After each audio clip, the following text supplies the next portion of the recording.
Hi guys! Okay, so this video is going to be about photography tips that I have picked up or come up with.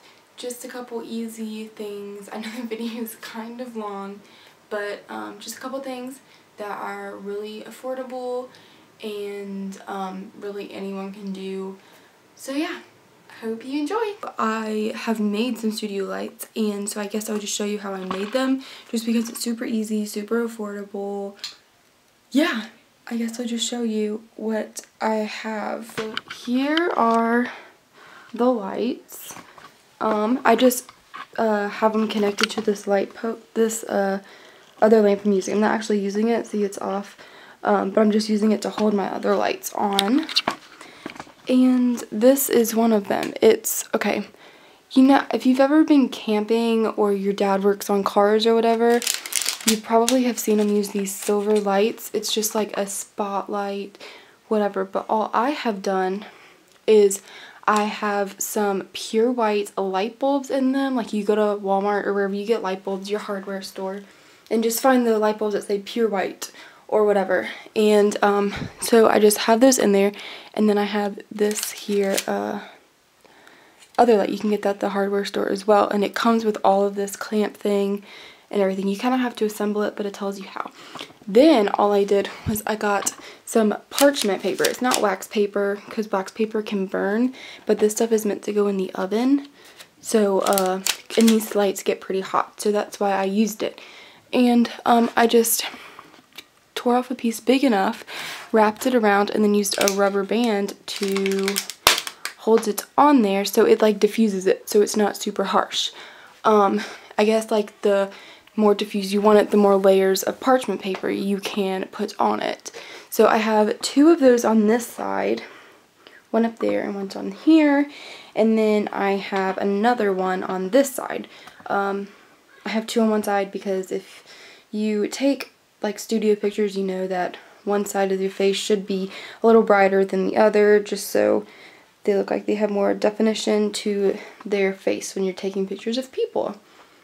So yeah, and then I just have them clamped on random things for the right height. Like that's a chair that I have it clamped onto, and then that's just clamped on my lamp or thing.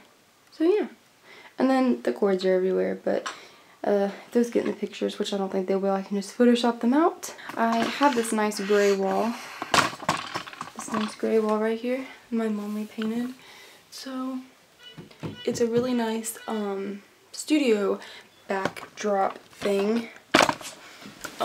Because I like gray backgrounds because I don't know, black and white tend to look a little too like immature, like for amateur photographers, not necessarily like for professional photographers. Like I don't know, they make it work, they make it look not amateur, but I don't know, usually younger or less experienced photographers. I'm not saying I'm super experienced, I'm just saying I'm using a gray wall, well, first of all because of my house, but then also because I think it adds it's a nice neutral backdrop and not just like stark white or really dark black. So yeah, I hope that helped. I think the silver, prices, the silver light bulb, the silver lamps were, I think they were $10 each for the silver part and the clamp that holds on to it and all that. The light bulbs, I got like 4 in a pack for not much money. Light bulbs are super cheap. And then the parchment paper, I'm not sure, my mom already had it, but I'm sure a roll of parchment paper from the grocery store cannot be that much. Like less than $5.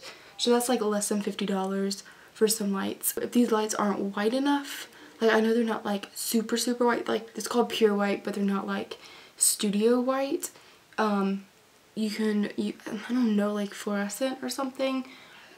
These work for me, so yeah.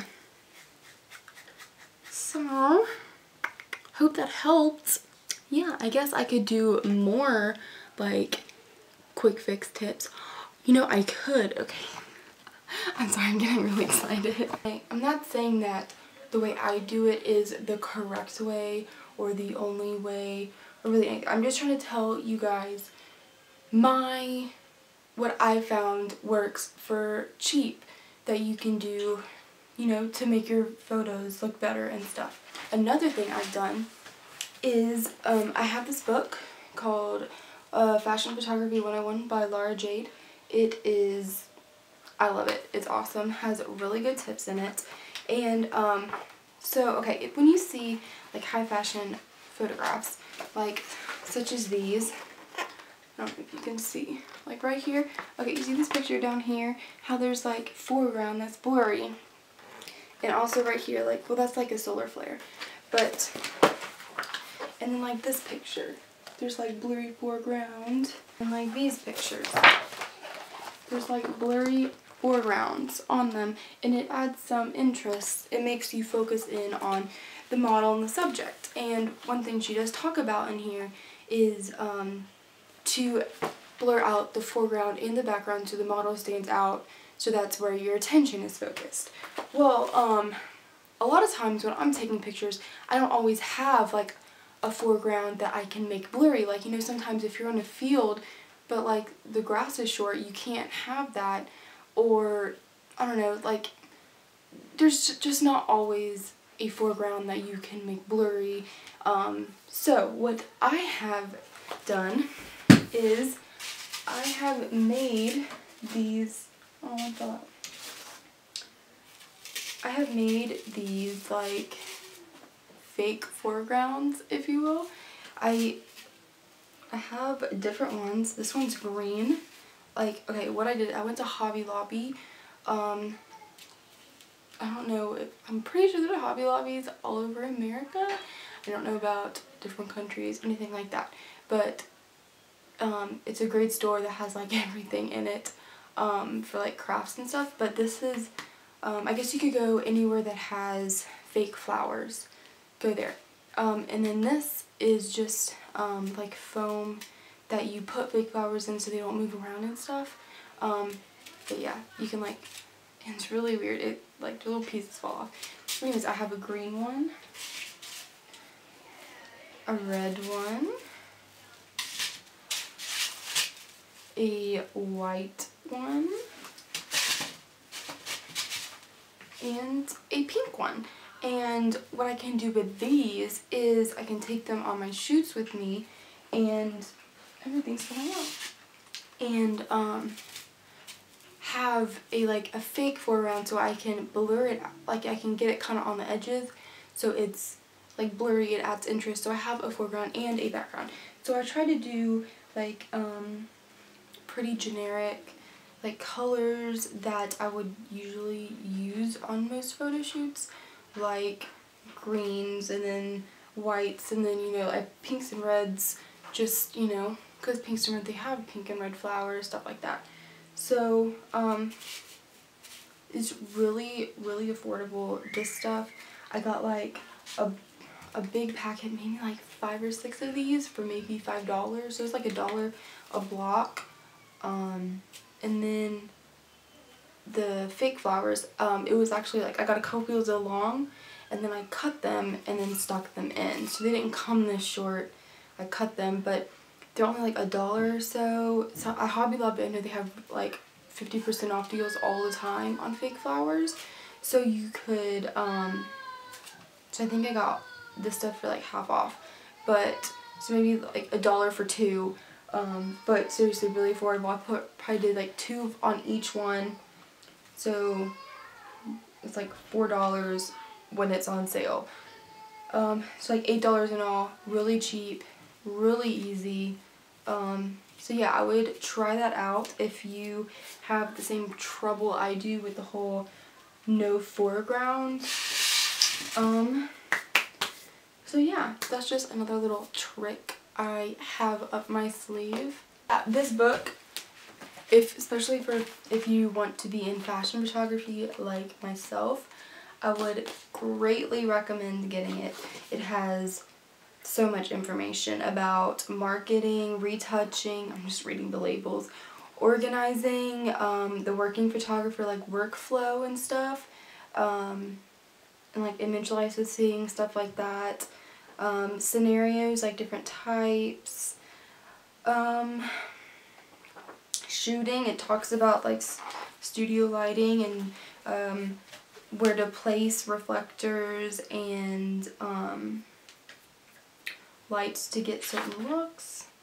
Creative team. Well, I kind of am my own creative team, but it talks about how dealing with a creative team if you're working with multiple people, and then it has like the actual shooting, and just like talks about high-key, low-key lighting.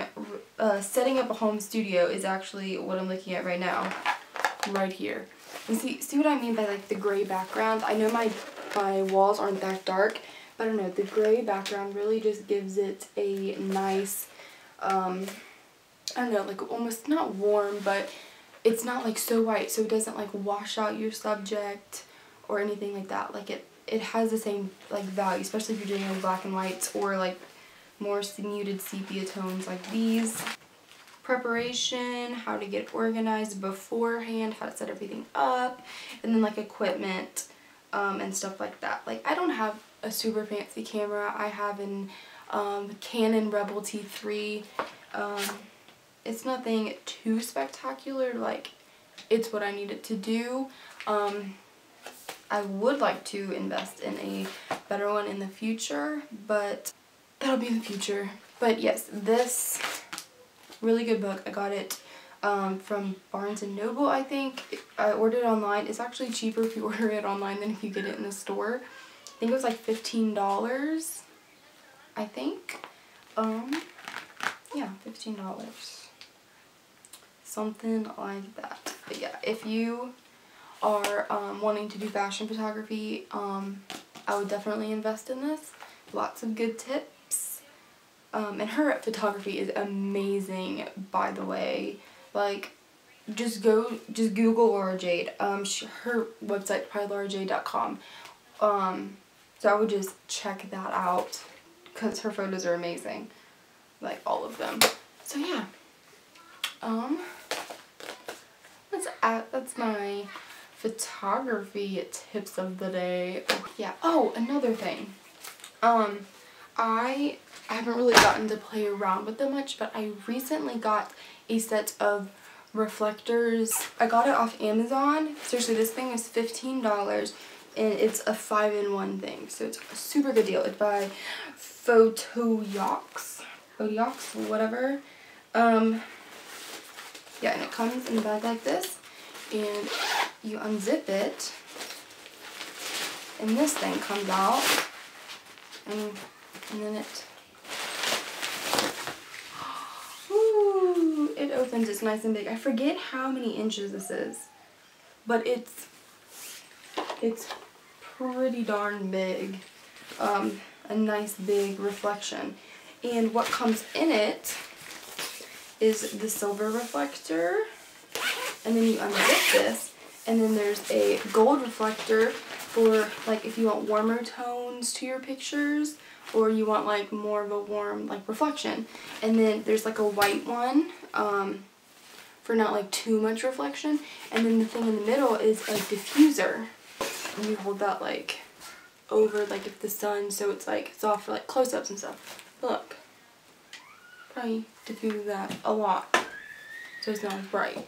It like, I don't know, I haven't gotten to play around with these a lot because I got them pretty recently, but yeah, good investment. $15. Go on Amazon and just type in like reflectors or photography reflectors, whatever. I forget how many inches this is. I think it's like 36, 30 something, but really good deal for this size. But yeah, good investment so far. I wish I could have been able to play around with them more. Hopefully I will soon. I have lots of photo shoots up my sleeves. When I do the photo shoots, I'll do vlogs behind the scenes about them, talking about the theme, and just hair, makeup, all that stuff. So yeah, hope these tips and all that help you. So